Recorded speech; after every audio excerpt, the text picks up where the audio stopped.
Hello, Riversiders. Welcome to week 2 of our 5-week series on big church words. The word for this week is the word discernment. Chances are you don't use the word discernment a whole lot outside of a church context, but within the church context, we often talk about discerning this or discerning that. It's a very sort of spiritualized word. But let's think a little bit about what it actually means, beginning with its biblical usage.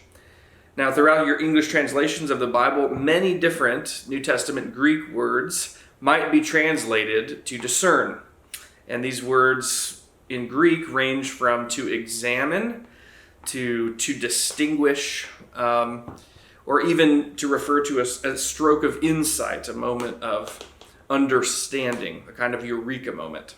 One cognate we might recognize is the word kritikos in Greek, from which we get our English word critic. So clearly discernment has something to do with gaining a thorough understanding of something. It seems like discernment has sort of two parts. The first is to gain, as I just mentioned, a thorough understanding of something, to assess something in a way that, to the best of our ability, takes into account the biases we might be bringing to our assessment of something, examines it from all sides, the way that we might critique a book, assessing its strengths and weaknesses, and so on. But discernment is not just a matter of gaining a thorough understanding of something, but also then taking an action based on our understanding of that thing. In the end, discernment doesn't just involve acquiring a great deal of knowledge about something, but the ability to act on that knowledge to make a faithful decision. So if we're entering into a discernment process of something, of course, the first step is to consider it from all angles and gain whatever understanding of it we can. Of course, this process takes time, and that's why discernment is often described as a process, not something that happens in a moment. But then that moment comes where we have to decide what we're going to do with this knowledge that we have about something. And sometimes this means a very cut and dry decision.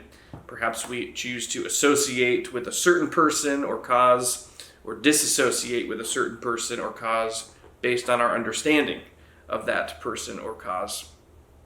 It's true that throughout the Bible, decisions like that are often sort of put in black and white, cut and dry terms, right? The way that leads to life, the way that leads to death, good versus evil. Or in the New Testament, we're called to discern between the Spirit of God versus the spirit of the age, or the spirit of this world.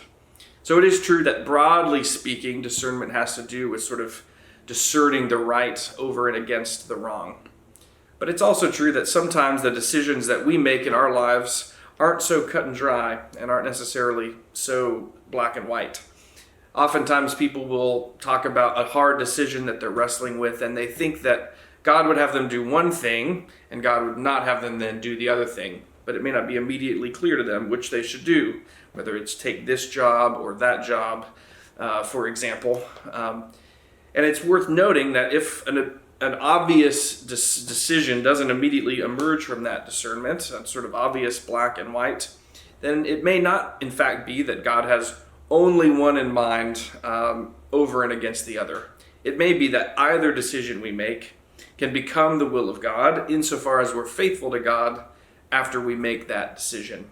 Sometimes we think a little bit too black and white when we try to discern what to do about this or that, when in fact, God just wants us to be faithful within whatever decision we ultimately decide to take.